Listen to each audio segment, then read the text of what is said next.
Hello friends, welcome back to another video. तो फिर से एक बार आपका स्वागत है आपका अपना YouTube channel Arun sir GS में।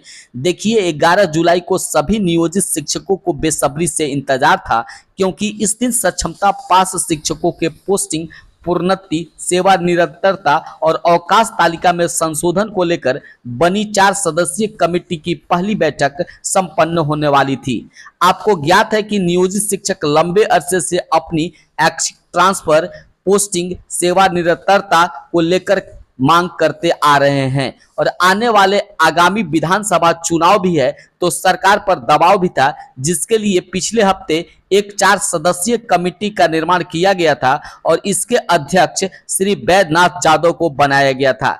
सक्षमता पास शिक्षकों को ट्रांसफर, पोस्टिंग, प्रोन्नति, सेवा निरंतरता और अवकाश तालिका में संशोधन को लेकर कमेटी की पहली बैठक संपन्न हो चुकी है। इस बैठक में सभी सदस्य मौजूद रहे और इस बैठक में शिक्षक संघों द्वारा सुझाव दिए गए और इस सुझाव पर विचार भी किया गया। तो आइए देखते हैं कि वो कौन से सुझाव हैं जो शिक्षक संघों ने दिए थे। देखिए, सबसे पहला सुझाव था कि शिक्षक पति पत्नी यदि एक ही विद्यालय में पोस्टिंग हो जाए तो यह बेटर होगा। तो यह पहली मांग थी और जिसको शिक्षा मंत्री सुनील कुमार ने भी स्वीकार कर लिया है कि शिक्षक पति पत्नी दोनों हैं तो उन्हें सहूलियत देकर एक ही विद्यालय में पोस्टिंग की जा सकती है। जिन शिक्षकों की सेवा 8 वर्ष से अधिक हो चुकी है उन्हें स्नातक ग्रेड में प्रोन्नति दी जाए। यानी प्रोन्नति का मामला जो हाईकोर्ट का आदेश भी आ चुका था, अभी तक लागू नहीं हुआ है।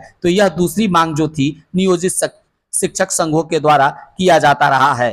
पूर्व से निर्धारित 60 दिनों का अवकाश पुनः सरकारी स्कूल में लागू किया जाए। आपको पता है, जब से के पाठक आए थे तो बहुत सारे छुट्टी को यहाँ पर कैंसिल कर दिया गया था और छुट्टी में कटौती कर दी गई थी, जिसका लगातार शिक्षक संघों के द्वारा, शिक्षकों के द्वारा नाराजगी व्यक्त की जा रही है और इसके लिए आंदोलन की भी तैयारी की जाती रही है।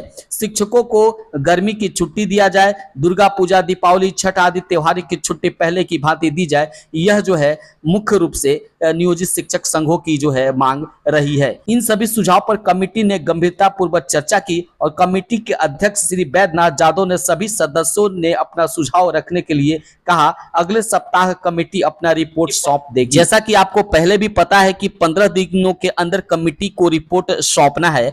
आज की बैठक में मुख्य शिक्षकों के स्थानांतरण और प्रोन्नति पर चर्चा की गई।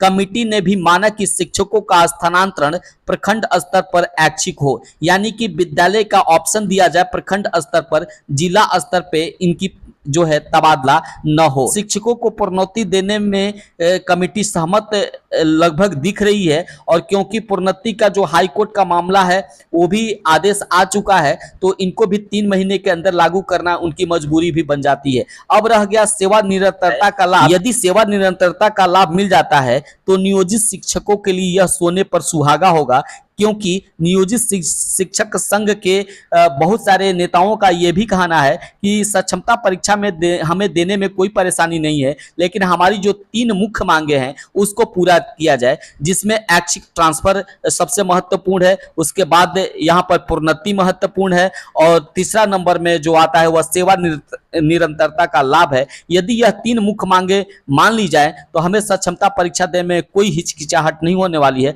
आज तक बस इतना ही। जैसे ही कोई नया अपडेट आता है हम आपके पास फिर एक बार उपस्थित होंगे। जय हिंद।